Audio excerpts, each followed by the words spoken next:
Villamor. The airport. Okay. The airport. Then,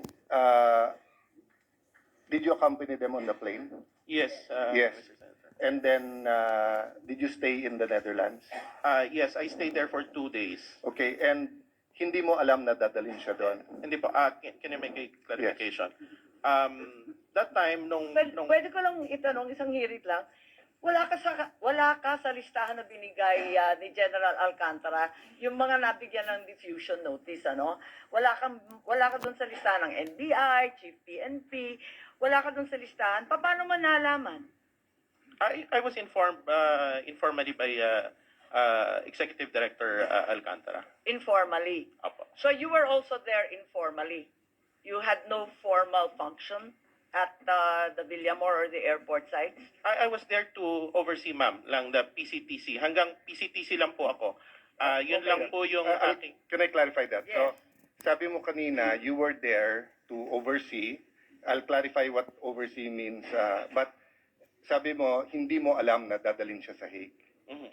Pero yet, sumakay ka ng aeroplano, sumama ka, you stayed in the Hague 2 days.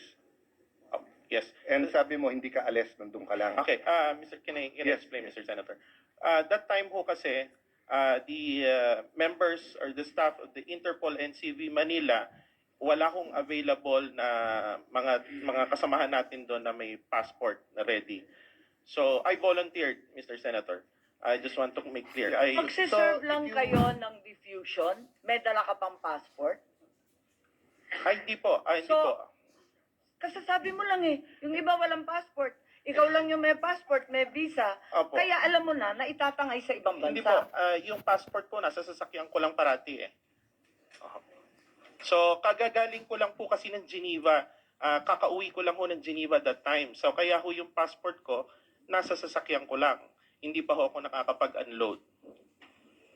Okay. I was gonna ask that na kung hindi mo alam na dadalhin doon, pero sumama kayo sa 2 days, tapos may passport ka, but nasa kotse mo passport, okay. But you volunteered to accompany, why? To accompany the former president. Because uh, kailangan, what was the reason? Sabi mo, yung mga kasamahan mo, walang passport. Hindi po. Wala po akong sinabing kasamahan ko walang passport. Wala pong passport that time, yung mga PCTC Okay. members, ma'am, na Okay. supposed to be sasama din that time. Wala hong silang available noon. So were you appointed representative of the PCTC? Yes. Were you appointed representative of the Interpol in the Philippines? That time, I was appointed, yes. Who appointed you? The PCTC, Your So Honor. can on that day, Yes, sir. so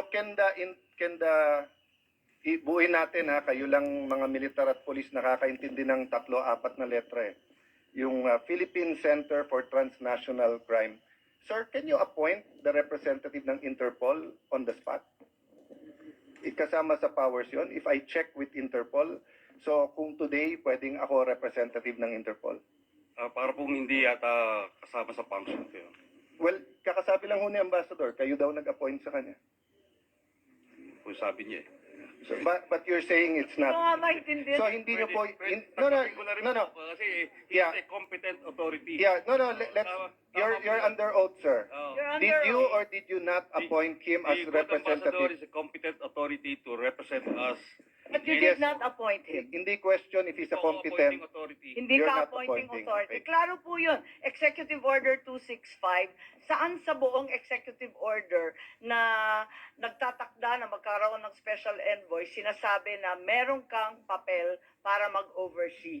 Wala kasi akong mabasa Hindi po. katulad ni Senator Cayetano Madam Chair, yun nga po yung relasyon ho namin ng OSCE at PCTC. Sila yung aming Secretariat in Operation. sekretarya lang ninyo, siya pang appointing ninyo. Hindi Parang po, ang gulo. hindi po. Boss ba ninyo yan or utusan? Hindi po, clear ko lang ho. Kasi that time, wala hong available na members ng PCTC anang may passport noon. So, kaya ho sinabi ko kanina, I volunteered para ho i-accompany ang former president in behalf of the PCTC. Okay, ma'am, can I clarify?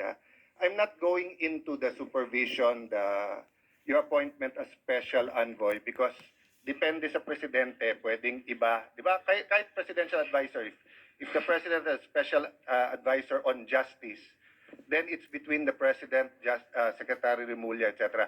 Ang focus ko, doon sa ikaw ang representative ng Interpol.